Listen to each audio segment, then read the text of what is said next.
O conceito de infecções emergentes, como o próprio nome sugere, são infecções que ou aumentaram ou ameaçam aumentar no futuro próximo. Só para vocês ficarem com uma ideia, portanto, por exemplo, os herpes, que são obviamente vírus muito importantes, mas têm um padrão mais ou menos esperado, enfim, com algumas oscilações, mas não tem altos e baixos, portanto, mantém mais ou menos um padrão endémico. Quem diz eles diz, por exemplo, vírus respiratório sincicial, enfim, muitos outros vírus que vos tenho falado.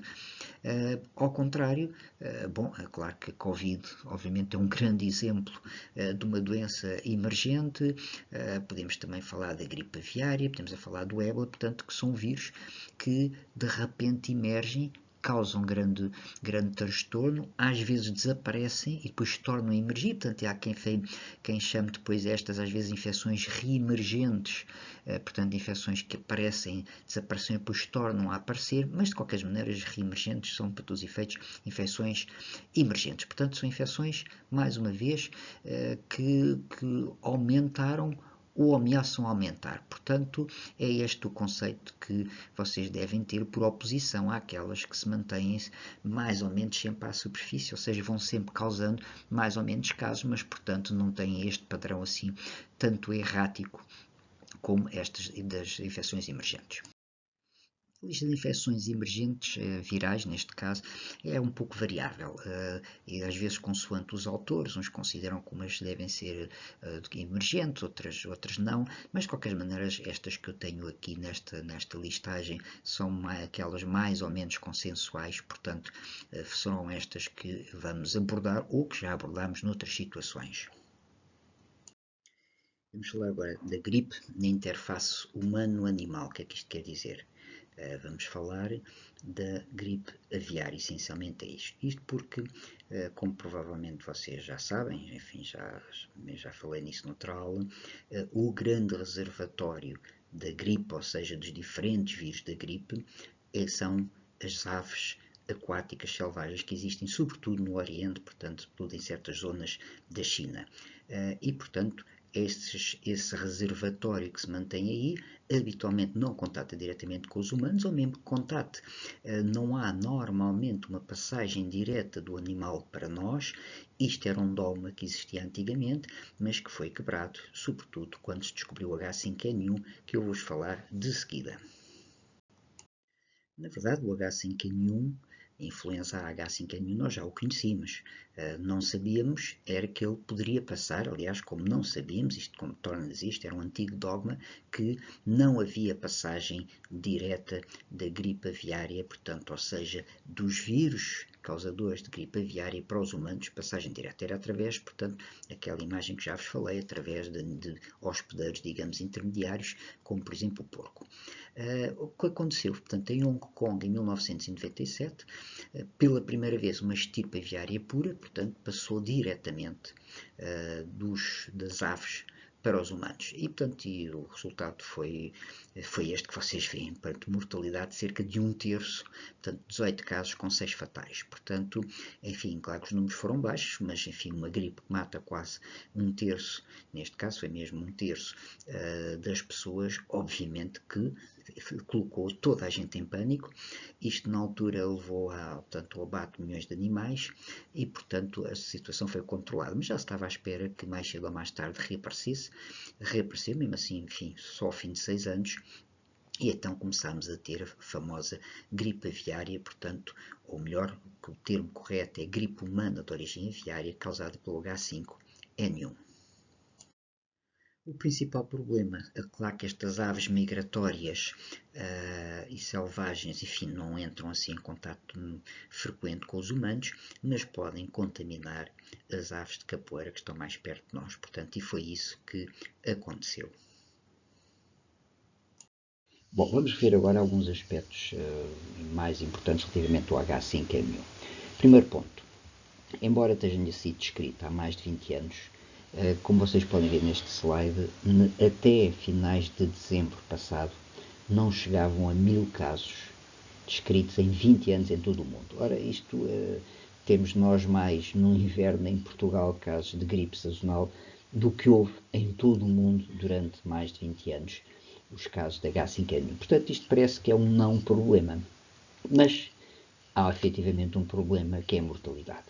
A mortalidade da gripe aviária, causada pelo H5N1, é de cerca de 50%, portanto, o que é realmente uma brutalidade muito superior, obviamente, à gripe sazonal, até mesmo à própria Covid. Portanto, é este o principal problema que faz com que nós fiquemos assustados quando pensamos nesta situação, o que é que poderia ser se realmente alguma vez este vírus ganhasse transmissibilidade interhumana que, repito, não foi até hoje ainda provada e não tem acontecido. Entretanto, esta situação a partir de janeiro, portanto, sobretudo aqui nestes últimos meses, enfim, já vinha um pouco de trás, para dizer a verdade, alterou-se ligeiramente com a questão dos Estados Unidos, que irei explicar já mais à frente. Surgiu há cerca de 2 anos uma situação algo preocupante, que foi o aparecimento de casos em mamíferos, portanto, e mamíferos sobretudo já mais perto dos humanos, como é o caso do gado bovino. Isto sucedeu sobretudo, e sucede ainda, sobretudo nos Estados Unidos. Portanto, isto tem duas componentes, portanto, ou seja, uma que é má notícia e outra, enfim, não será assim tão má, será relativamente boa. A má notícia, claro, significa que o vírus está-se a adaptar a células de mamíferos e, portanto, esta adaptação faz levar a que o vírus possa estar mais apto um dia a infectar-nos também. Portanto, ou seja, começar-se a habituar aos receptores das células dos mamíferos e poder-nos infectar com mais facilidade. Portanto, isto realmente, naturalmente, que é uma má notícia. Apesar de tudo, a relativa boa notícia é que os casos realmente pareciam estavam a aumentar, isto já foi há cerca de 2 anos, aumentaram significativamente, mas depois estabilizaram. Portanto, já há uma série de tempo estão mais ou menos estabilizados, com um outro caso raro. E também a outra boa relativa notícia, enfim, claro, até havendo 2 mortes, não que é uma boa notícia, mas realmente a taxa de mortalidade, como vocês podem ver aqui no quadro, nesta imagem, portanto, é cerca de 3%, ou seja, muito longe dos 50% que falámos atrás. De qualquer maneira, isto leva a que hoje em dia, portanto, diz que é mais correto, em vez de ser gripe humana de origem aviária, gripe humana de origem zoonótica, realmente é esta a designação mais correta hoje em dia. Este slide só para vos chamar a atenção que em Portugal também já temos casos da dita gripe aviária, H5N1, portanto, em explorações aviárias. Isto começou, sobretudo, em 21-22, portanto, foi na altura da pandemia, enfim, passou um bocado ao lado, mas a verdade é que acabam por ser preocupantes, embora felizmente, isto tem que ficar bem claro, em Portugal, aliás como na Europa, não temos tido casos humanos de gripe aviária. Mas naturalmente, havendo surtos a nível animal, é natural que mais cedo ou mais tarde possa haver situações dessas, portanto, transmissão humana. Mas efetivamente até agora não aconteceu, mas portanto já existe, ainda recentemente também tornou a haver um surto importante também aqui perto da zona de Lisboa. Portanto, é uma situação que vamos ter que lidar mais cedo ou mais tarde com os tais potenciais casos humanos que irão certamente surgir. Outro exemplo importante de gripe humana de origem aviária, o H7N9, portanto este circunscrito à China, mas também, enfim, este mais recente, com mais casos, uma mortalidade também de 1/3, portanto que é realmente um número impressionante. Também aqui, mais uma vez, a transmissão interhumana, felizmente, não acontece de uma forma regular. Este slide não vou acrescentar nada ao que está aqui, portanto, isto é, no fundo, a base da taxonomia dos coronavírus, portanto, só chamar a atenção que aqueles têm agora levantado mais problemas para a saúde humana, portanto, pertencem aos beta-coronavírus. Mas, portanto, como digo, o slide é explicativo por si próprio. Bom, neste slide nós vamos abordar o MERS-CoV, portanto, uma situação que já conhecemos já há uma série de anos, que tem levantado, sobretudo antes de aparecer a Covid, levantava muitas questões, e levantava muitas questões porquê? Porque este coronavírus foi o segundo coronavírus, portanto nós tivemos o SARS-CoV, portanto, o original, o primeiro, portanto, que não vou abordar em pormenor, porque, enfim, foi uma situação que já aconteceu já há bastantes anos e que foi limitada, enfim, embora tenha sido bastante interessante do ponto de vista epidemiológico, não vos vou massacrar com ela, mas de qualquer das maneiras, portanto, este foi, digamos, o segundo coronavírus que levantou algum alarme, até para alguns especialistas levantou um grande alarme. Porquê? Porque é um vírus que tem uma mortalidade bastante elevada nos humanos, qualquer coisa como 30%, como 1/3, portanto. E por outro lado, tem transmissão interhumana, que é isto que é diferente da gripe humana de origem aviária, como o H5N1, como eu vos disse, não tinha transmissão interhumana. Portanto, este tem. Agora, felizmente para nós, esta transmissibilidade interhumana não é como a Covid, nem é como a gripe sazonal, felizmente para nós, mas ela existe. E houve um exemplo flagrante que aconteceu fora portanto, dos países do Médio Oriente, aliás, começando por aqui, o reservatório pensa-se que serão sobretudo os dromedários, portanto, na zona, sobretudo da Arábia Saudita, mas como vos digo, aliás, vocês podem ver ali no mapa, não só, portanto, está realmente ligado ao habitat deste animal. Os casos que têm sido fora daqui têm sido casos, portanto, importados dessa zona, mas, portanto, é um vírus que tem como reservatório seguramente o dromedário, enfim, ainda se questiona se haverá outros reservatórios ou não, mas, portanto, aqui está perfeitamente demonstrado. E por isso as pessoas, a primeira transmissão é feita, portanto é uma zoonose transmitida daqui para os humanos, e depois poderá haver transmissão interhumana. Ela existe, não é muito eficaz, mas existe. E portanto isto, quando surgiu já há uns anos atrás, antes da Covid, levantou, como eu vos disse, um grande alarme, que entretanto foi, digamos, um pouco abafado pelo aparecimento da Covid, e também, felizmente, porque apesar de ser uma situação que não está resolvida, continua a haver de vez em quando um ou outro caso, mas não teve, felizmente, nenhum boom, portanto, ou seja, embora seja um vírus que nos levante muitas preocupações, a situação, pelo menos até agora, podemos dizer, de certa forma, está controlada, pelo menos não tem emergido da forma como receávamos há uns anos atrás. Neste slide, aquilo que eu quero chamar a atenção, obviamente não precisam saber tudo isto, é os critérios, no fundo, de suspeição. E como vocês estão a ver, o critério fundamental é a pessoa ter tido uma estadia recente no local onde a doença existe, portanto estamos a falar do Médio Oriente, portanto isso é que é o crucial. Enfim, depois estes pormenores, enfim, se houve contato direto com dromedários, obviamente que aumenta a probabilidade, enfim, este consumo de carne crua ou leite não pasteurizado, enfim, de camelo, enfim, isto já me parece assim um bocadinho mais rebuscado, portanto, mas fundamentalmente é ter tido viagens para estas zonas, portanto, esse é que é um critério epidemiológico muito importante, e depois, naturalmente, ter os sintomas de infecção respiratória, portanto, mas pronto, vejam este slide, enfim, penso que ele é autossuficiente em termos explicativos.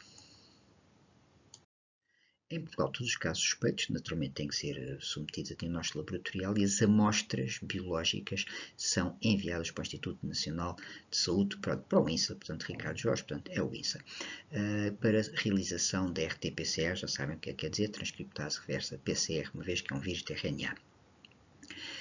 As amostras, a sua recolha deve ser realizada pela seguinte ordem de preferência. Portanto, isto segue aquele princípio que já vos disse mais que uma vez, portanto, devemos apanhar o criminoso no local do crime, e, portanto, em microbiologia tentamos sempre que possível ir exatamente ao local da infecção. Se não for possível ir mesmo ao local da infecção, então, pronto, temos que arranjar outras vias alternativas, mas a regra é tentar ir sempre ao local de infecção. E, portanto, sendo assim, se o doente está com uma pneumonia, que é isto no fundo que nos preocupa no MERS-CoV, vamos fazer uma colheita do trato respiratório inferior.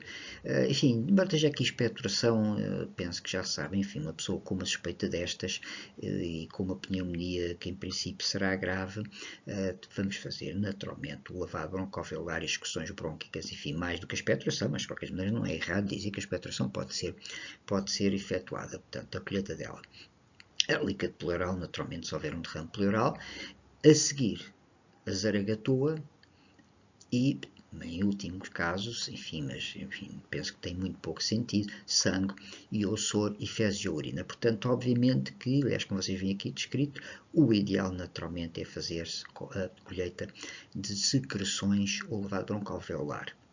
Se não for possível, pode-se fazer realmente a zaragatoa, tudo bem, mas esta, se for negativa, devemos repetir, avançar, então, para as colheitas do trato respiratório inferior. Mas, como eu vos digo, o ideal, se for possível, é começarmos logo pela amostra mais correta e mais sensível, que são as colheitas, que é colheitas de amostras do trato respiratório inferior. Vamos agora abordar os vírus de febres hemorrágicas. Na verdade, vamos só abordar os mais conhecidos, porque realmente há dezenas de diferentes vírus das febres hemorrágicas, mas enfim, é uma matéria extremamente complexa e também, dada a sua raridade para nós, não vamos perder muito tempo com esses outros vírus. Aliás, não vamos sequer abordá-los e vamos centrar-nos naqueles que são os mais importantes. Os mais importantes são estes, o vírus ébola e o vírus Marburg, mas claro que o vírus ébola é sem dúvida o mais conhecido e o mais importante. Portanto, tem aqui a descrição, como vocês podem ver, vírus que envolve uma simetria helicoidal e chama-se a atenção é um vírus já muito grande, portanto, 1400 nanómetros, enfim, isto já é 1.4, é o tamanho de uma bactéria, portanto, realmente são vírus muito grandes. O ébola tem como reservatório sobretudo os morcegos, pode depois ter, nós chamemos de um hospedeiro, uma espécie de hospedeiro intermediário, que é, portanto, são os primatas, e depois atinge as pessoas. As pessoas contaminam-se ou diretamente com os morcegos ou através do contato com estes primatas. Dentro, depois atingindo o ser humano, é fácil a transmissão, uma vez que ele é extremamente infeccioso entre os humanos.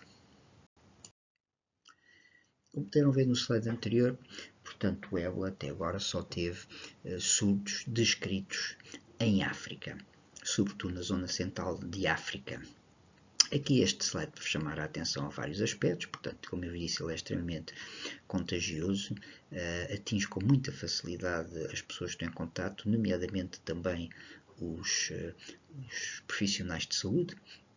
E, portanto, ele está presente no sangue, outros fluidos corporais, mas reparem, como vocês podem ver aqui, urina, saliva, suor, fezes, vômito, leite materno, esperma, portanto, ele está em muitos locais.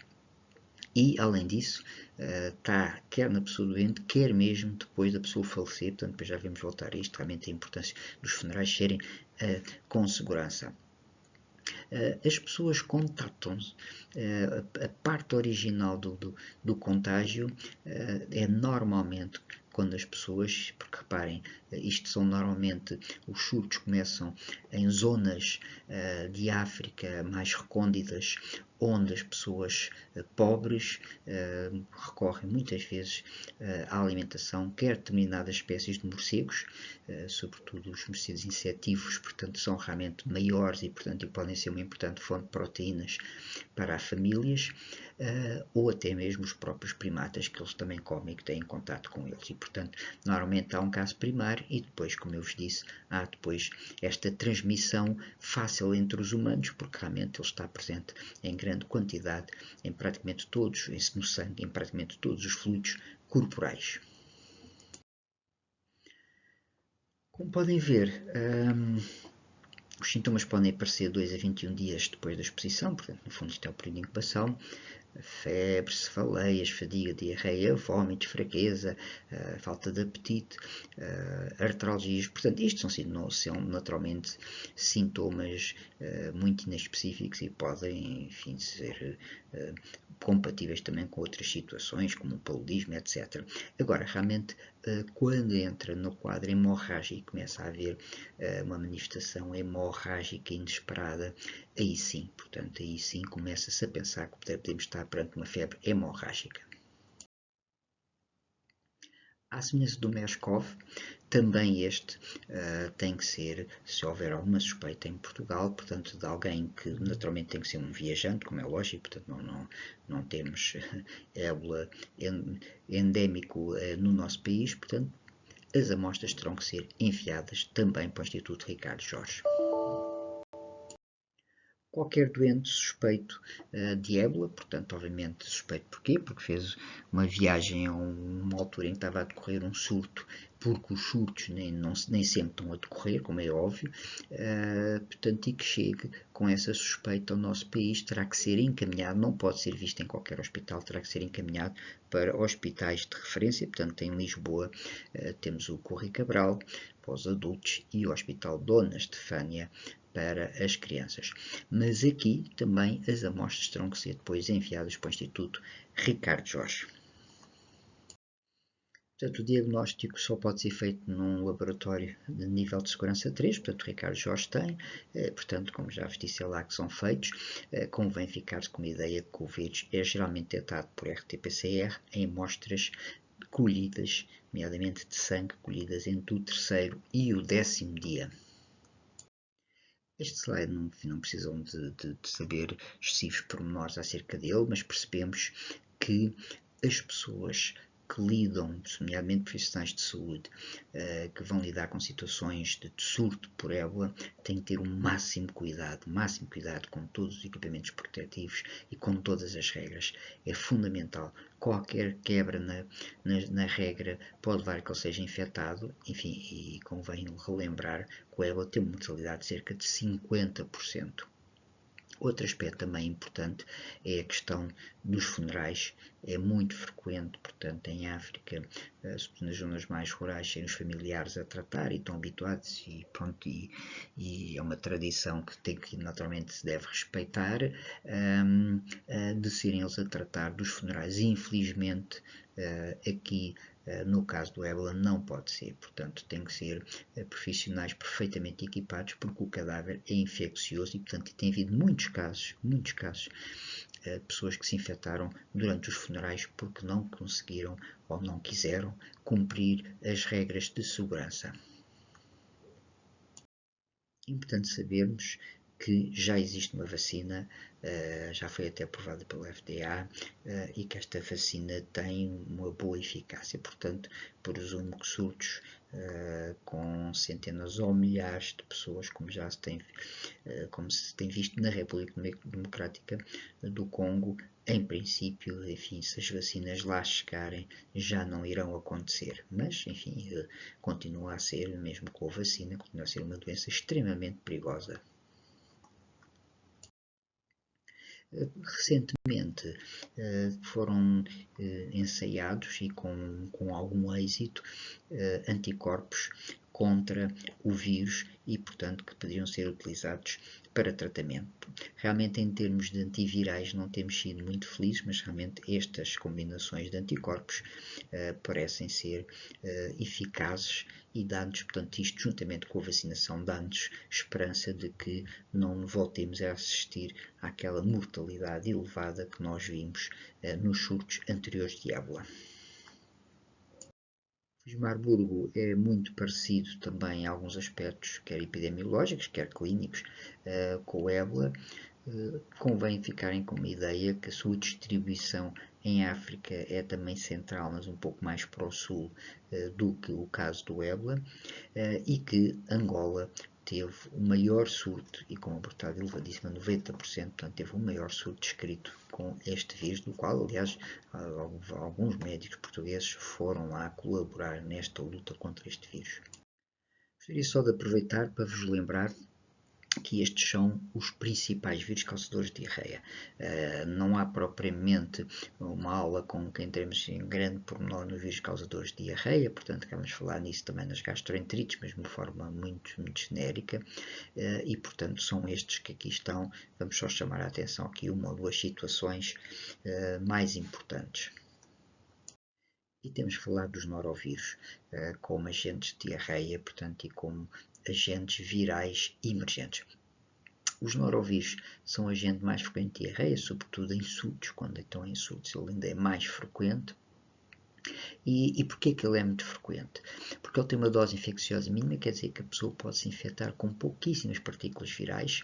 Por outro lado, as pessoas têm uma excreção intensa e prolongada, com vômitos frequentes e infecciosos. Portanto, é fácil a pessoa assim eliminar o vírus destas formas e por isso, uma vez que o receptor, ou seja, a pessoa que vai receber o vírus, precisa apenas de uma quantidade muito pequena de vírus, de partículas virais, é fácil que assim ela possa ser contaminada. É um quadro de um gastroenterite típica de 24 a 72 horas e que pode ter todas as complicações que são de esperar num quadro de gastroenterite, sobretudo em determinados grupos de risco. Deixem só dizer, portanto, como vocês veem aqui no slide, é um agente mais frequente de diarreia, sobretudo em surtos. Vale a pena, por exemplo, este exemplo que já foi há uns anos, mas enfim, não foi também há 100 anos, num restaurante em Copenhaga, que era considerado por muitos como o melhor restaurante do mundo. No entanto, teve também um surto, e vocês vejam a dimensão do surto, mais de 4/5 das pessoas que foram jantar naqueles 5 dias em meio de fevereiro, portanto, foram infectados. Vou-vos agora falar do Mpox, mais conhecido como Monkeypox. Como sabem, também foi não tão conhecido como o SARS-CoV-2, mas também um vírus que se falou muito recentemente e, portanto, não podíamos deixar de o incluir. De uma forma rápida, lembrar-vos que este vírus teve um grande impacto recentemente, mas que é um vírus que tradicionalmente estava confinado em África. Portanto, ou seja, ele existia quer na África Ocidental, quer na África Central, em determinados reservatórios animais, que já vou dizer à frente, e depois, ocasionalmente, se transmitia ao homem, o que foi diferente agora, que realmente houve um grande surto depois com transmissão interhumana. É um vírus com invólucro, portanto um vírus de DNA de cadeia dupla, pertence ao género Orthopoxvirus, família Poxvírida, portanto tem como, digamos, primo o vírus da varíola, que enfim, que é um vírus que está erradicado graças à vacinação. E existem duas variações genéticas, portanto chamadas de clades. Portanto, uma variação genética que é o clade 1, que é aquela que está ligada à África Central, como vocês estão a ver aqui, e que sempre foi aquela que tradicionalmente causava quadros mais graves e causava maior mortalidade, que muitas vezes aos 10%, até mais, em algumas descrições. E depois havia, e há o clade 2, que era antigamente chamado África Ocidental, que era, digamos, bem mais simpático, com uma mortalidade claramente inferior, enfim, muitas vezes rondando 1%, e o atual surto de Mpox realmente deriva deste clade 2, enfim, que depois tem duas linhagens diferentes, mas enfim, não vamos entrar nesse pormenor, portanto, ou seja, associado a uma menor mortalidade. Vamos agora falar da transmissão. O que é que vocês têm que saber de transmissão de uma forma simples? Portanto, os reservatórios deste vírus existem em África em espécies animais, nomeadamente roedores e primatas. Macacos, aliás, daí o nome Monkeypox. Macacos que também até podem exibir a doença, estão conhecidas as fotografias de macacos com as vesículas características do Mpox. Destes reservatórios animais podem passar para o homem, claro que não é uma situação muito frequente, mas a prova está que passa, que tem sido essa a origem dos vários surtos de Mpox ao longo dos anos. Ora, daqui, da transmissão para o homem, pode depois começar a haver transmissão interhumana. E aqui é que convém mencionar que há aqui uma diferença importante entre o clade 1, que é aquilo que existe na África Central, e o clade 2, que é aquele que existe na África Ocidental. Recapitulando, o clade 1 é aquele que dá quadros mais graves e tem também uma maior facilidade de transmissão, inclusive através de gotículas respiratórias. O clade 2, aquele ligado à África Ocidental, que é aquele que causou recentemente o grande surto na Europa e continua a causar casos esporadicamente na Europa, tem uma transmissão por contato mais íntimo. Aliás, muitos desses casos foram ligados a contato sexual, não todos, mas sempre contato íntimo, portanto, contato direto. Ou seja, não há transmissão respiratória, portanto, naturalmente, enfim, é bom para nós, porque obviamente, portanto, implica uma transmissão mais difícil para o vírus. O que caracteriza, portanto, a clínica do Mpox é o exantema. Portanto, aliás, o pox está associado, chickenpox da varicela, smallpox, portanto, a exantemas vesiculares. Portanto, é isso que caracteriza. O resto, claro, febre, adenopatias, fazem também parte do quadro, ou como podem ver também ali, cefaleias, astenia, mialgias, pronto, enfim, claro que isso acompanha muitas vezes a febre, mas realmente esta tríade de febre com exantema e adenopatias entra num quadro clínico, portanto, que sugere que é uma doença exantemática. E há várias causas de doença exantemática, mas temos também que considerar o Mpox, nomeadamente se houver um contexto epidemiológico. Isto é muito importante, porque no fundo, febre, exantema e adenopatias, enfim, como digo, pode acontecer em várias outras doenças, e vocês vão aprendendo até mesmo na nossa unidade e depois mais para a frente, várias infecções que originam este quadro. Agora, este quadro, associado a um contexto epidemiológico mais sugestivo, no caso do atual surto, era sobretudo se pessoas tinham tido contato próximo com alguém que tinha tido infecção ou se tinham tido um comportamento sexual de risco.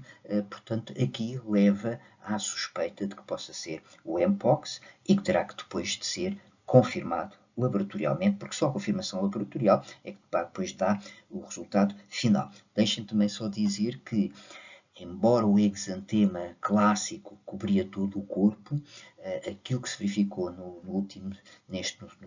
surto que ainda, enfim, está a decorrer, embora agora já de uma forma muito mais ligeira, é que às vezes apareciam vesículas em locais, nomeadamente ligados aos genitais, portanto, ligado portanto, à atividade sexual, algo que na versão clássica não costumava aparecer, mas às vezes bastava apenas uma ou duas vesículas e, portanto, o diagnóstico era por vezes difícil e requeria portanto, um alto grau de suspeição para podermos chegar ao diagnóstico. Eu quero, sobretudo, que vocês leiam este slide, não vou acrescentar muito mais, só chamar a atenção que realmente Portugal, no início do surto, era o país que mais casos teve, ainda hoje foi um dos países que mais casos teve, fizemos, portanto, a correção pelo número de milhão de habitantes, portanto, fazer a correção à população em geral, portanto, continua a ser um dos países que foi mais atingidos por este surto. E aqui embaixo à direita a questão da estigmatização, que penso que foi bem conduzida pelas autoridades portuguesas. Este slide não quero naturalmente que vocês fixem números, é apenas para verem a curva epidémica esperada, ou seja, portanto, há um aumento no número de casos, portanto, depois há um pico, neste caso, enfim, digamos que houve aqui um planalto que ainda durou algum tempo, mas depois começou a diminuir. Portanto, isto é o que acontece quando se consegue identificar a forma de transmissão do vírus ou de qualquer outro agente patogénico, se transmite a mensagem, há formas de prevenção, e portanto, naturalmente aqui a forma de prevenção naturalmente era avisar as pessoas de maior risco a terem cuidado, e depois também a vacinação acabou também por ter um papel importante também a ajustar para acabar com o surto, enfim, ou pelo menos diminuir os casos, e não nos apareceram completamente, mas para a diminuição dos casos, e portanto isto é a curva epidémica no nosso país.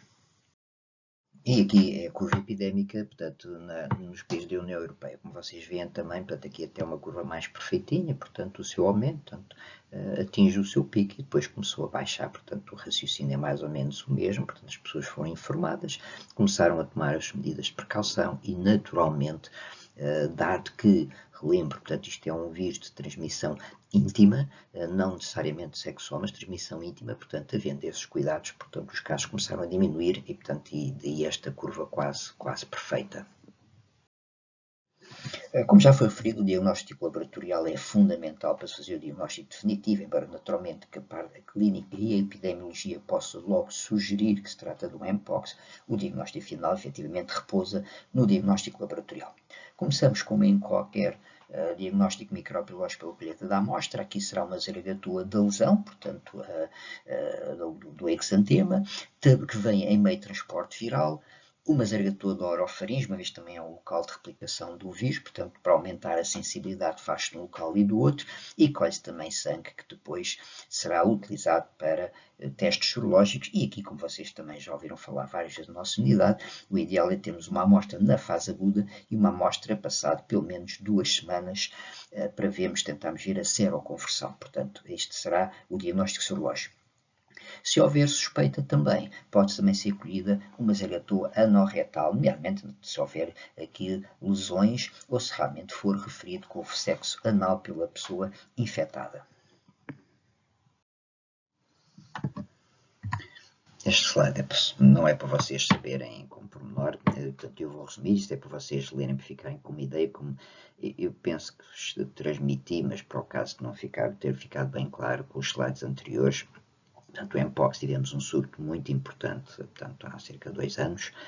Neste momento não temos nenhum surto importante, mas continuamos a ter casos esperados. Portanto, é uma situação, e provavelmente isto vai continuar a ser assim. Enfim, não sei quando vocês acabarem o curso, claro que nunca sabemos, e portanto temos que ter estas noções, por isso é que eu estou a insistir um bocadinho, porque efetivamente este é um bom exemplo, enfim, mal por outro senhor, depende do sentido que queremos dar, de uma infecção emergente.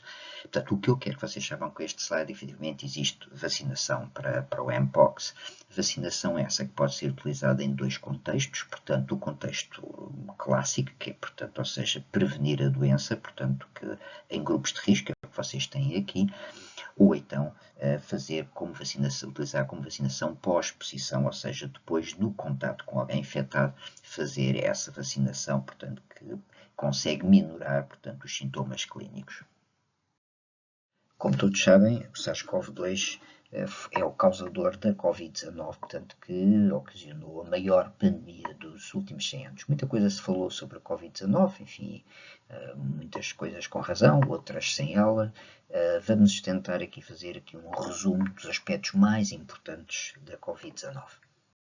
Vamos já começar para já pela gravidade, que isso é um aspecto que alguns detratores, enfim, negacionistas, tentaram dizer que a Covid-19 não era algo tão importante, às vezes até que não era tão grave quanto a gripe. Isso é completamente errado. Portanto, o que é que nós temos aqui nestes 2 quadros? No quadro de cima temos a comparação entre a SARS-CoV-2 e o SARS-CoV. Portanto, o SARS-CoV foi um vírus que apareceu, como vocês veem, em 2002, 2003, portanto foi no fundo, portanto é um primo do SARS-CoV-2, foi um surto relativamente limitado, portanto isto nem foi uma pandemia, portanto foi um surto relativamente limitado, como vocês veem, cerca de, não chegou a 10 mil casos identificados, embora com um número de mortes muito significativo, como vocês veem, portanto 774, isso é verdade, portanto realmente portanto, uma mortalidade muito significativa.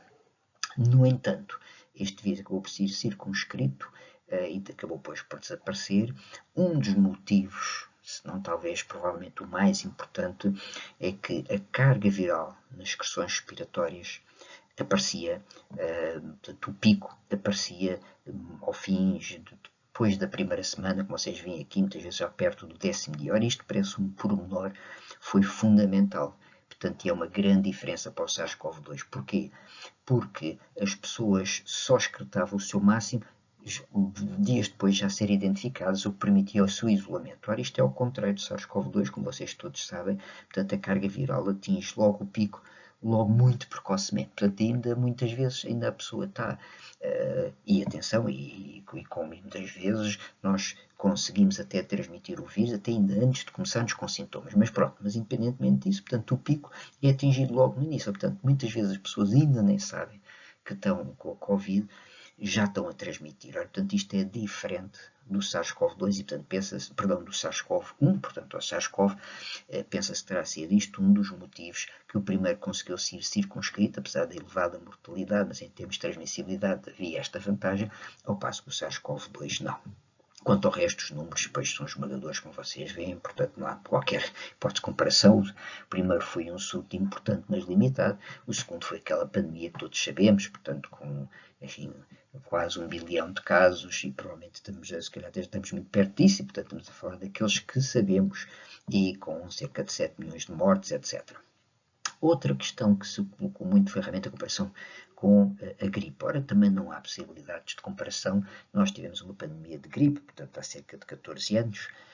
Em ISCO também não há qualquer possibilidade de compararmos em termos de números. Portanto, no caso da pandemia de gripe, não sabemos exatamente quais foram os números, porque nós não fazíamos o diagnóstico de uma forma tão sistematizada como fizemos com o SARS-CoV-2, portanto, com a Covid, mas foi seguramente números muito menores.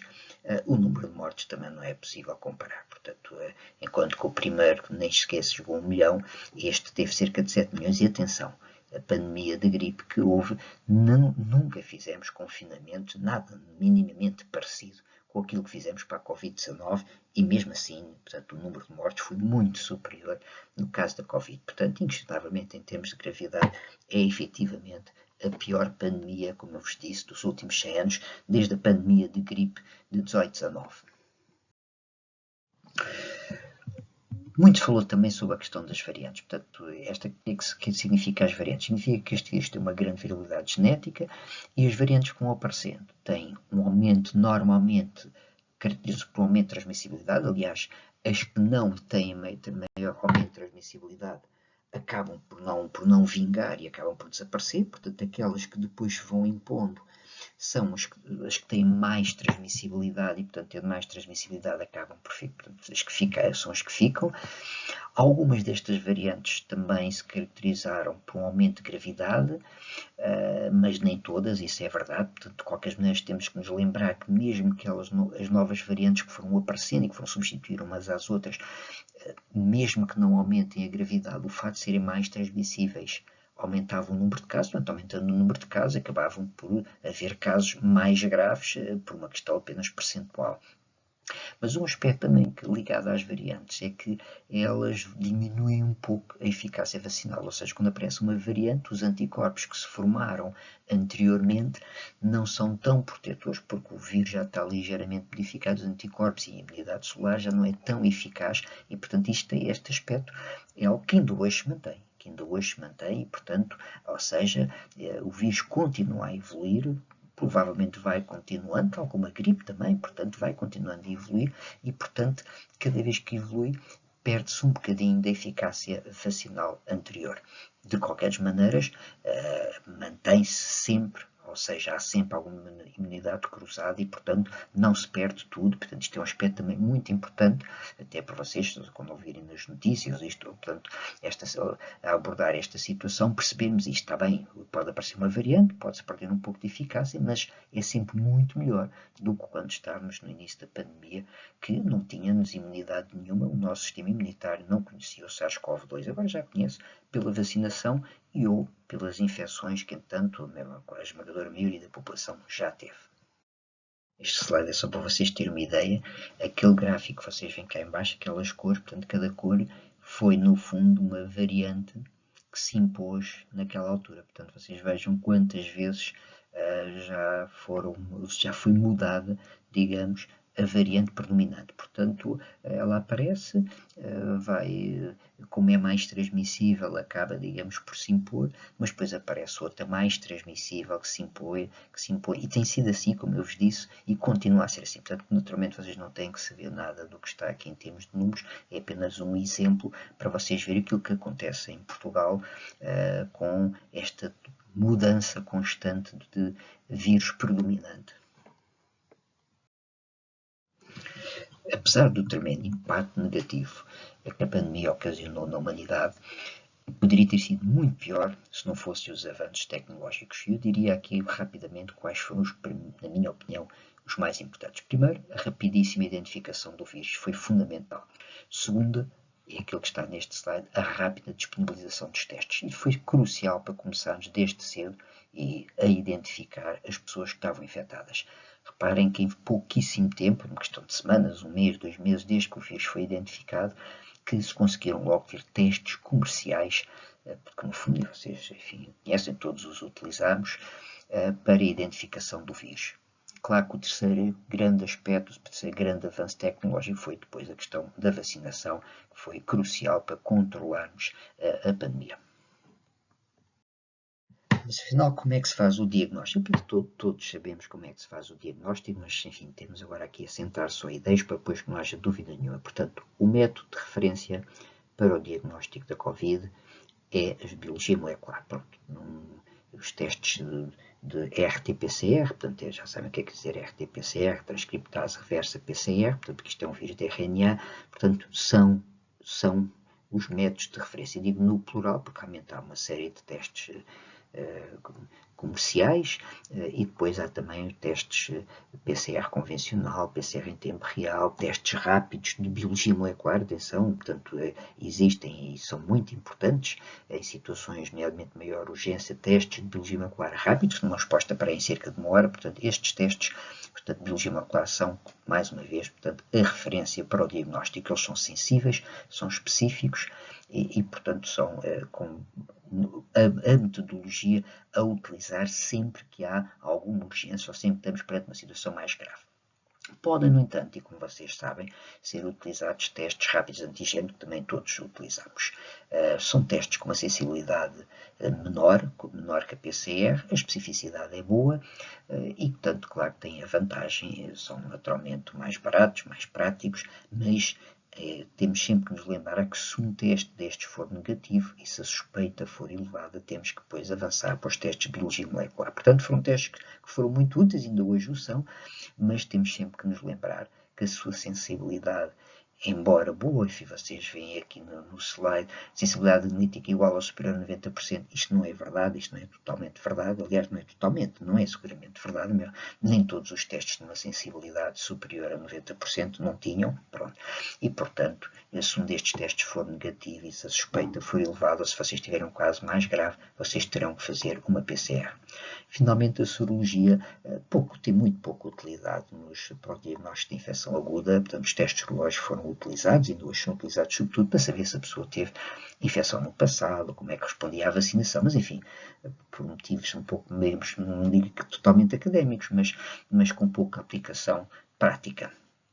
Não servem, recapitulando, para o diagnóstico da infecção aguda. Portanto, ou muito excepcionalmente poderão ter alguma utilidade no diagnóstico de infecção aguda, não são seguramente a primeira linha.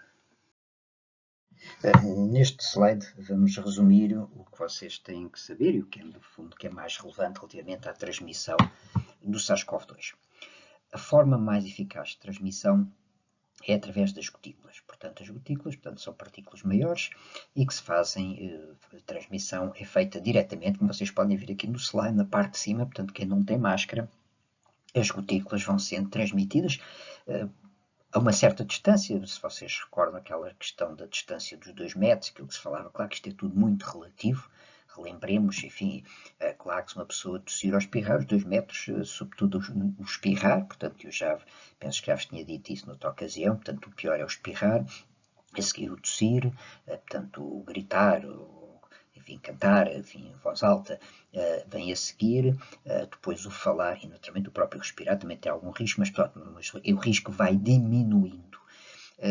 E vai, portanto, falamos nos 2 metros, como eu digo, para o espirro pode a tendência suficiente, enfim, para o falar poderá ser suficiente, mas, portanto, quanto maior a proximidade, maior a probabilidade de transmissão através destas partículas maiores que se chamam, portanto, as gotículas.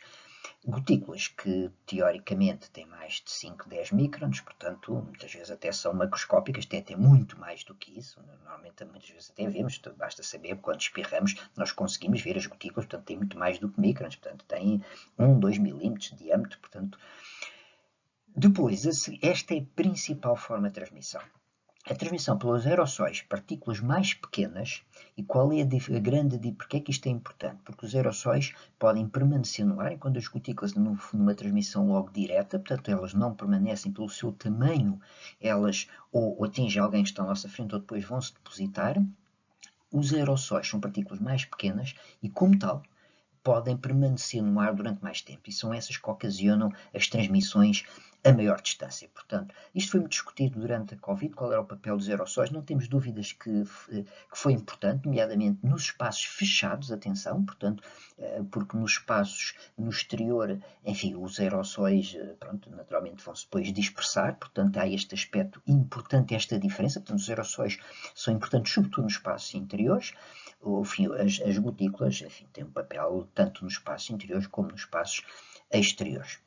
Portanto, são estas as principais. Depois, as principais formas de transmissão. Depois ainda temos uma outra que é através do contato, através das mãos. Claro que também é importante, mas tudo indica que é das 3 a menos importante. Ou seja, tanto se eu mexo no nariz, se não desinfetei as mãos, se eu cumprimento alguém e depois se leva a mão ao nariz, portanto, enfim, agora fazendo aqui assim, uma história rápida, poderá efetivamente haver, através das mãos, dos objetos, é verdade que pode acontecer, mas tudo indica que é a forma menos eficaz de transmissão. Naturalmente que as máscaras dão uma grande proteção, como é evidente, bloqueiam, como vocês estão a ver aqui nesta imagem de baixo, bloqueiam sobretudo a transmissão por gotículas, que é a principal. Agora, bloqueia totalmente os aerossóis? Não. Aliás, como vocês veem, a imagem é explícita, não. Podem permanecer, mas reduz, de qualquer maneira, reduz bastante. E, portanto, não há dúvida que, em caso de uma pessoa estar infectada, mesmo sem ser em pandemia, portanto, se uma pessoa estar infectada, e neste momento isso continua a ser recomendado, portanto, se alguém estiver infectado pela Covid e se tiver que estar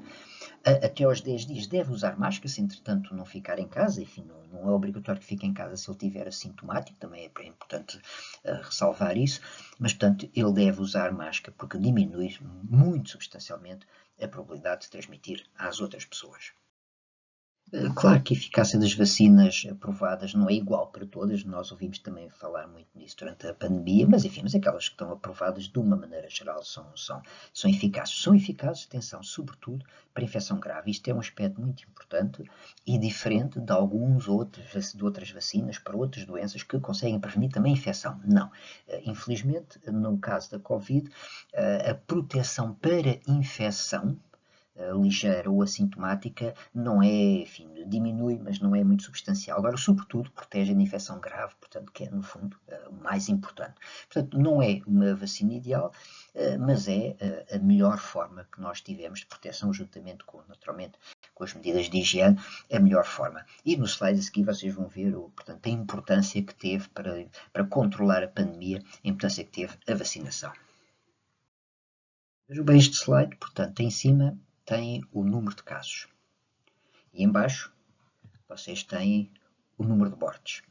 E o que é que vocês veem? Veem que, atenção, deixem-me só dizer que o número de casos e o número de mortes não estão na mesma escala, como é evidente, senão vocês olhavam logo aqui para a primeira parte dos gráficos e viam que havia mais mortes que casos. Claro que não é o caso, portanto a escala de baixo está muito maior, portanto, e assim consegue-se ver de uma forma diferente. Mas vamos ver aqui, o que interessa aqui é a proporcionalidade, portanto, ou seja, mais uma vez, vocês olham para o lado esquerdo e veem que, comparativamente para o número de casos, vejam o número de mortes e depois onde está aquela linha vermelha, depois vejam a segunda linha vermelha do lado direito. Ou seja, o número de casos aumentou substancialmente neste período, e o número de mortes diminuiu muito substancialmente. Portanto, ou seja, a redução da taxa de mortalidade foi brutal. E o que é que aconteceu entre um período e o outro? Foi a introdução das vacinas. Portanto, não há qualquer dúvida científica que as vacinas foram realmente, digamos, um milagre da ciência, apesar de haver muita crítica. Claro, mais uma vez, as vacinas não eram perfeitas, não protegiam de tudo. É verdade que houve alguns casos de efeitos acessórios, infelizmente isto acontece, mas faz parte, infelizmente, da medicina, mas o benefício é tremendíssimo comparado com esses efeitos, portanto, num baixo número de casos. Portanto, a vacina é que foi a grande responsável por esta diferença brutal entre a taxa de mortalidade antes e depois da dita introdução da vacina. Este slide é para vos relembrar e, portanto, pedia-vos para vocês o lerem de que já tratamento antiviral para o SARS-CoV-2. Portanto, vocês se recordam, portanto, isto foi muito falado durante a pandemia, inicialmente não havia, depois apareceram, enfim, coisas meio estranhas, portanto, com medicamentos meio esquisitos que não tinham, depois demonstraram-se não tinham qualquer efeito, mas efetivamente hoje já sabemos que existem, e portanto isto aqui resume, portanto, basicamente é só para lembrar que, portanto, temos medicação antiviral com alguma eficácia comprovada para o SARS-CoV-2, que já temos medicação oral, portanto há doentes que em determinadas circunstâncias podem ir para casa fazer medicação, que é uma novidade que enfim, durante muito tempo não tínhamos, e portanto eu aconselhava vocês a verem aqui quais são as principais indicações, porque enfim, isto não é só uma questão de cultura geral, também pode ser importante, é algo que vos podem até perguntar se há ou não indicação para a pessoa tomar, porque realmente não temos, nem toda a gente tem que tomar medicamentos antivirais e, portanto, este slide penso que é importante para vocês, aconselho-vos a ler e, naturalmente, poderá ser perguntado no exame. Para terminar, vamos falar agora de uma situação que está, podemos dizer, muito atual, que é a questão dos antivírus. Certamente vocês devem ter ouvido alguma coisa agora nas notícias recentemente. Os antivírus, portanto, são vírus que têm uma distribuição universal, mas que temos de fazer aqui algumas diferenças importantes, algumas das quais, aliás, vou já fazer para não haver qualquer tipo de confusão. Basicamente, temos dois grupos de antivírus. Um grupo que, aliás, engloba várias espécies que existe na Europa e que registra-se na Europa milhares de casos por ano, portanto é relativamente frequente, também transmitido por roedores, que causa uma situação que chama-se a febre hemorrágica com síndrome renal, que é uma situação com alguma gravidade, a mortalidade é variável, enfim, pode ser de inferior a 1% até 10, 11%, portanto ainda tem alguma mortalidade, mas é uma situação, apesar de tudo, não podemos dizer que é muito frequente, mas como estou a dizer, se há alguns milhares de casos em toda a Europa, significa que, apesar de tudo, tem alguma frequência, mas não é essa que nós vamos falar hoje, não é essa que nós consideramos emergente. Aquela que se considera emergente é o síndrome pulmonar por antivírus, e é essa que causou, ou que está a causar, na altura em que eu estou agora a gravar esta aula, portanto está a causar um surto que tem sido falado, portanto, por causa de uma questão de um cruzar.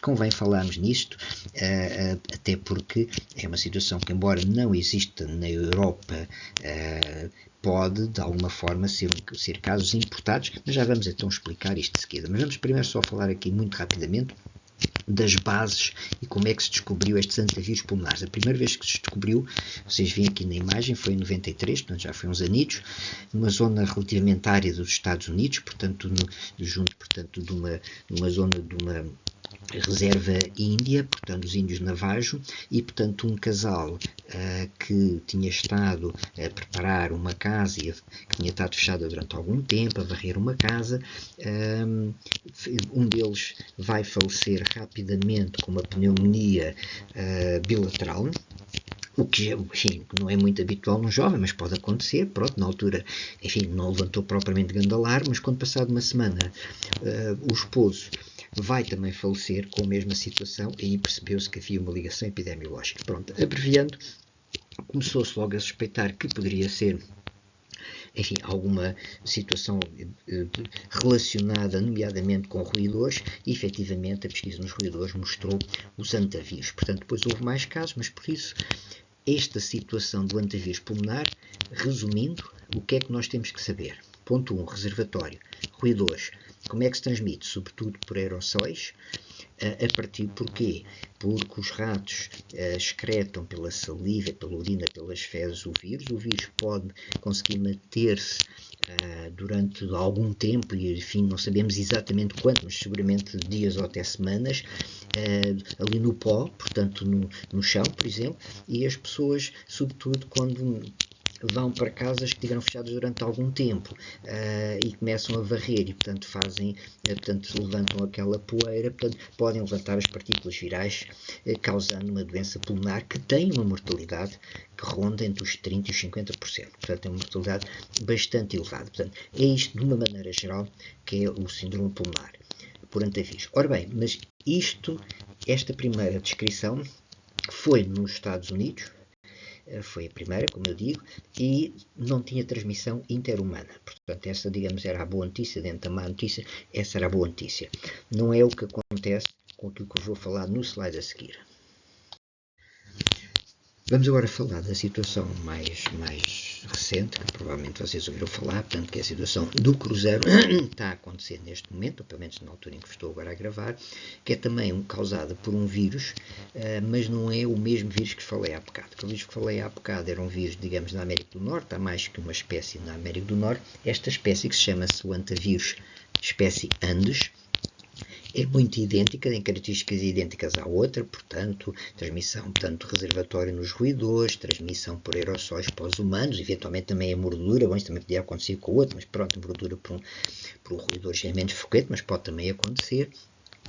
Mas tem transmissão interhumana, que não é muito eficaz, mas a verdade é que o vírus está presente na saliva, está presente na nasofaringe, pode também, portanto, haver alguma, embora limitada, transmissão aérea, mas provavelmente será mais uma transmissão por contato através das mãos, uma vez que ele está presente na saliva, portanto, provavelmente será essa a forma mais eficaz de transmissão. Mas, como digo, tem transmissão interhumana, repito, não muito eficaz, e tem um aspecto importante, que é um período de incubação de 1 a 8 semanas. O que é que isto significa? Significa, por exemplo, se aplicarmos isto, e quando vocês forem avaliados, pelo menos aqui nas aulas teórico-práticas, isso ainda vai estar a acontecer, significa que as pessoas que tiveram, por exemplo, neste cruzeiro, vão ter que estar fazer uma quarentena de 1 a 8 semanas, ou seja, o período de incubação de 8 semanas, vão ter que fazer a quarentena de 8 semanas. Eventualmente poderão fazer só 6 semanas, isso agora é discutível, mas o que é que isso significa? Significa que, com o período de incubação, tem este tempo todo, nós temos que esperar também no período de incubação para termos a certeza que não vai acontecer nada, porque há sempre o risco da pessoa estar assintomática, para acabar com o período de incubação e depois começar com sintomas e transmitir a outras pessoas. Portanto, fica em quarentena durante este período. Basicamente é isto, portanto, mantém, como digo, a mortalidade continua a ser elevada, aliás, infelizmente é o que está a acontecer, portanto, na altura em que estou a gravar, há 8 casos confirmados e já há 3 óbitos, portanto, está mais ou menos nessa linha dos 40%, e, portanto, são estes os dados fundamentais para que vocês têm que saber. Como é que se faz o diagnóstico desta situação? O vírus está presente no sangue, portanto é no sangue por PCR que se pesquisa. É a melhor forma de fazer o diagnóstico é esta. Também se pode pesquisar anticorpos, embora, como sabem, demora sempre um bocado mais tempo, mas como o período de incubação é muito longo, a sorologia aqui pode ter alguma utilidade, mas realmente o fundamental é a pesquisa no sangue por PCR. Pode-se também pesquisar na nasofaringe, na saliva, etc., mas a forma mais eficaz e mais sensível, tem uma sensibilidade praticamente quase de virtualmente 100%, praticamente todas as pessoas têm virémia nos primeiros tempos da doença, portanto é através da PCR, mas como digo, também se deve pedir a sorologia, porque às vezes pode também aqui ajudar, mas é a PCR o fundamental.